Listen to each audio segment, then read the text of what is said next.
All right, so today is the first official day of taking notes on Chapter 5, Lesson 5, which is the Pythagorean Theorem.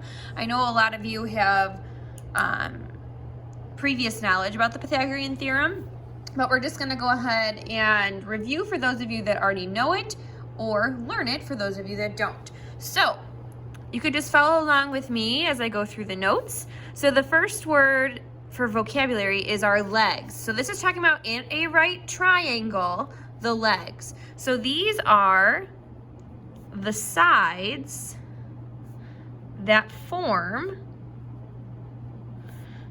the right angle. Okay, so if we're looking at our triangle, this would be a leg and this would be a leg. So if you hear me talking about legs, it's talking about the two sides that form a right angle in a right triangle.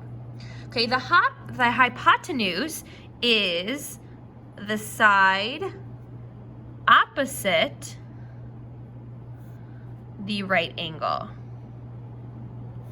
So what you're going to go ahead and do is you're going to take a look at your triangle, find your right angle, and it's directly across, and this is called your hypotenuse. Okay, when we're also talking about our legs, one of them is going to be labeled A, one is B. Your hypotenuse is always C. The A and the B can definitely be interchanged, but your hypotenuse has to be a C. Okay, so the Pythagorean theorem is what we're going to use in order to solve different right triangle problems. So the Pythagorean theorem describes the relationship between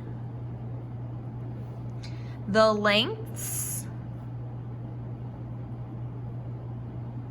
of the legs and the hypotenuse for any right angle or triangle. Okay, so then what you're going to want to write here too is the formula. So that is probably the most important part, is the formula. So our formula is a squared plus b squared is equal to c squared. So like I said, it's important. Your A and your B are your legs, and your C is your hypotenuse. So really make sure that you have your A and B as your legs and your C as your hypotenuse. It's extremely important. Okay, so example 1. It says write an equation you could use to find the length of the missing side of each right triangle, then find the missing length, round to the nearest tenth. So as you can see, we have 9 inches on one of our legs, 12 inches on the other leg, and then C, we are not sure, it's C inches. That's our hypotenuse. So the first step is going to be writing your formula. A squared plus b squared equals c squared. My leg is 9, so 9 squared plus 12 squared is equal to c squared. Remember, when it's squared, that doesn't mean 9 times 2. It means how many times you're multiplying that 9. So 9 times 9, which is 81. And then 12 squared is 144, is equal to c squared. So when you add 81 plus 144 together, you would go ahead and get 225, which is equal to c squared. And then hopefully you remember, in order to undo a variable that is squared, you have to square root both sides. So c is going to equal 15. Now technically it could be positive, negative, but you also have to think, can the length of the side of the right triangle be a negative? No. So your answer, your full answer, would be 15 inches. Okay, example 2. We have to write an equation you could use to find the length of the missing side of each right triangle and then find the missing length. So here we have our right angle. Across is our hypotenuse. So our C is now given for us. We have our A and we have our B. So we're trying to find one of the legs. We're trying to find the B.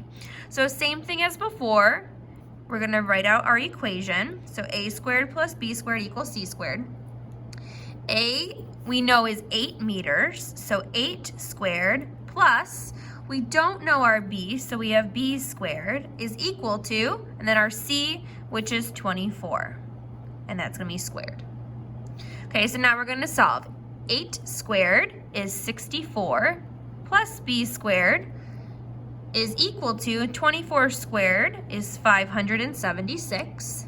And now it's a two-step equation. So we're going to go ahead and solve. So we're going to subtract 64. So we have B squared is going to be equal to 512. Okay. And then from here, like we said before, we have to square root both sides. So B is going to equal 22.6 because we are rounding to the nearest tenth. So this has a label of meters, so our full answer would be 22.6 meters. Okay, I know a lot of you are going to be like, oh, well, I could just skip writing the formula, I could skip writing this step, and I could skip showing my work.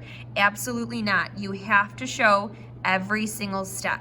If you don't want to show the initial formula, I'm okay with that, but you definitely have to show where you've plugged in your numbers, what they equal, and then show your work in order to solve, okay? So go ahead and flip it over to the back.